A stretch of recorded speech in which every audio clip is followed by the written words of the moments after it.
Box को हथौड़ी से तोड़ने की कोशिश करते हुए देखा।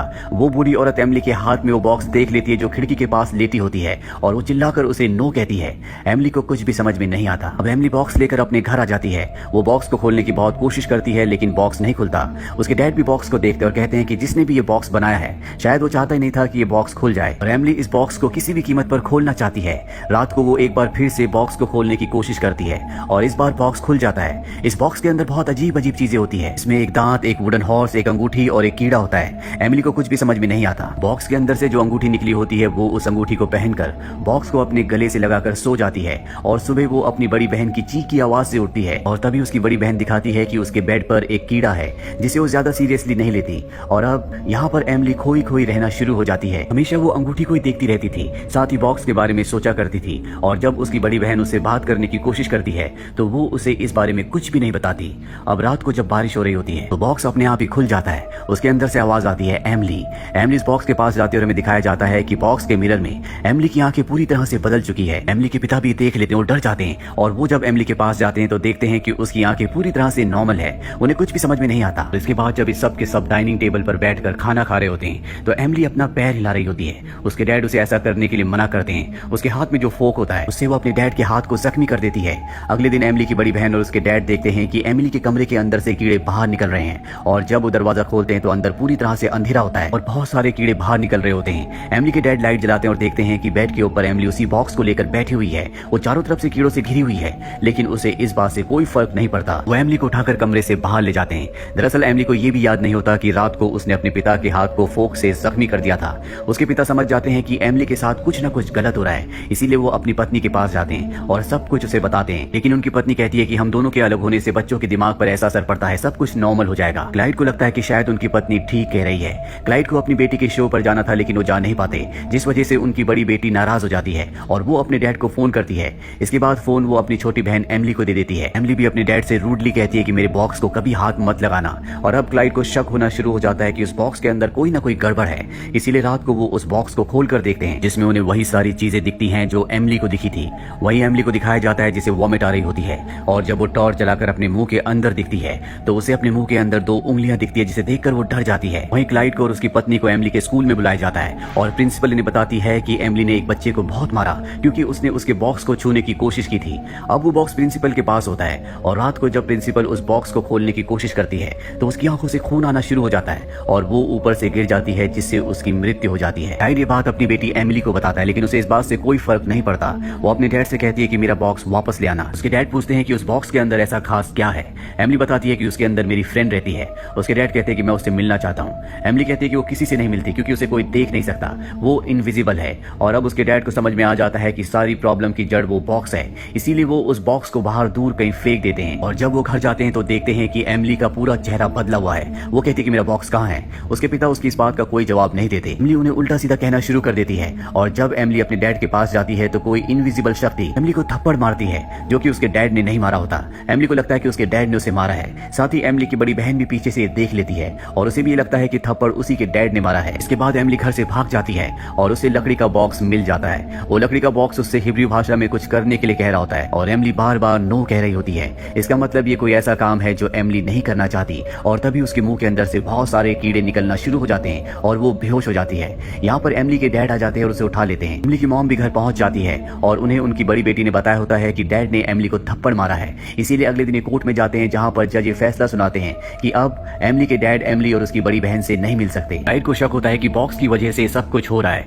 इसीलिए बॉक्स को लेकर एक प्रोफेसर के पास जाते हैं जो इस तरह की चीजों की बहुत ज्यादा जानकारी रखते हैं और जब वो बॉक्स को देखते हैं तो बताते हैं कि ये 1920 या 1930 का है। इसे एक ज्यूस गांव में बनाया गया था और इसमें हिब्रू भाषा में लिखा है कि इस बॉक्स का नाम द बुक बॉक्स है। ज्यूस लोगों का मानना था कि वो बुरी आत्माओं को यानी कि डेविल को कैद कर सकते हैं, इसीलिए वो इस तरह के बॉक्सेस के अंदर उन आत्माओं को कैद कर लिया करते थे।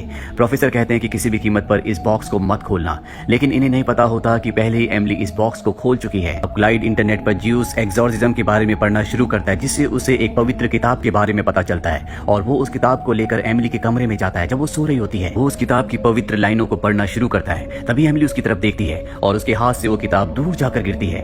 एमिली की आंखों से आंसू आ रहे होते हैं। इन्हें देखकर वो समझ जाता है कि उसकी बेटी बहुत तकलीफ में है। उसे एक धार्मिक सोसाइटी के बारे में पता चलता है जो ब्रुकलिन में होती है और वो उस बॉक्स को लेकर ब्रुकलिन में पहुंच जाता है और जब सोसाइटी के सामने वो उस बॉक्स को निकालता है तो सब के सब डर जाते हैं। यहाँ पर पर एक शबीर होते हैं जो इन सब के हेड हैं, जो क्लाइड से पूछते हैं क्या कभी किसी ने इस बॉक्स को खोला है। क्लाइड बताता है कि सबसे पहले मेरी बेटी ने इस बॉक्स को खोला था। वो क्लाइड को बताते हैं कि इसके अंदर शैतानी आत्मा को कैद किया जाता है। इसे हमेशा किसी पवित्र इंसान की आत्मा और पवित्र शरीर की जरूरत होती है और इसने तुम्हारी बेटी एमिली को अपना शिकार बनाया है। इसकी 3 स्टेजेस होती हैं। सबसे पहले ये बुरी आत्मा यानी कि शैतानी आत्मा जिस भी इंसान के शरीर पर अपना कब्जा करती है उसे अजीब अजीब सी आवाजें सुनाई देती है। इसके बाद उस इंसान को उसके अपनों से दूर कर दिया जाता है और आखिरी स्टेज में पूरी तरह से शैतानी आत्मा उसके ऊपर हावी हो जाती है, जिसके बाद उस इंसान की मौत हो जाती है।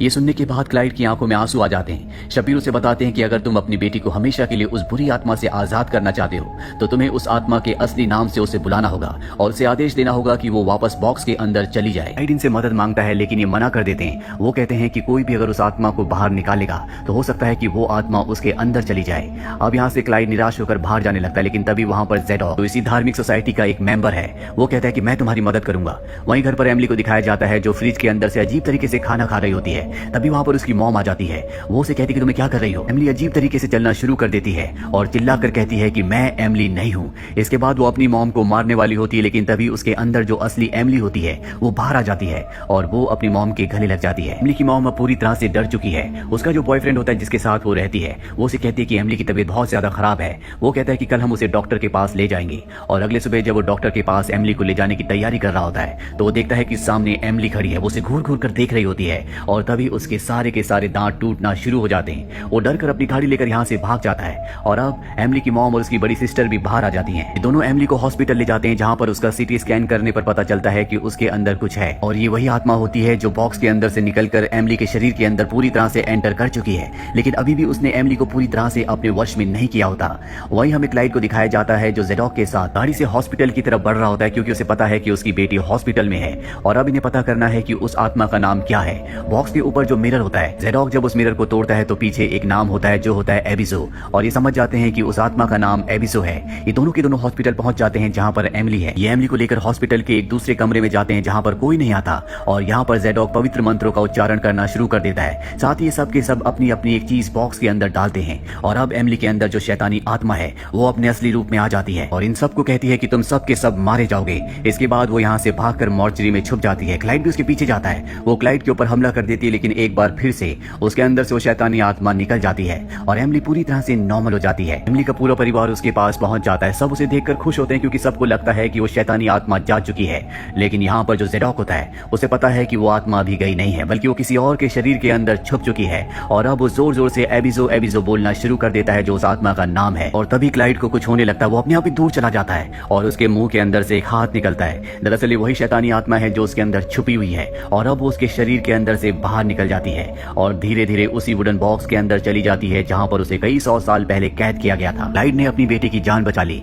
जिसके बाद क्लाइड और उसकी पत्नी एक बार फिर से एक हो जाते हैं और इनके परिवार में खुशियां वापस आ जाती है। वहीं ज़ेडॉक को दिखाया जाता है जो उस वुडन बॉक्स को अपने साथ कार से ले जा रहा होता है और तभी एक ट्रक उसकी कार को हिट कर देता है जिससे उसका बहुत बड़ा एक्सीडेंट हो जाता है और उस एक्सीडेंट में ज़ेडॉक की मृत्यु हो जाती है और उस वुडन बॉक्स को दिखाया जाता है जो सड़क पर पड़ा है, जिसके बारे में किसी को नहीं पता कि ये कितना खतरनाक है और उसके अंदर से हमें उस बुरी आत्मा शैतानी आत्मा की आवाज आती है, शायद एमिली की तरह किसी और को अपना शिकार बनाएगी।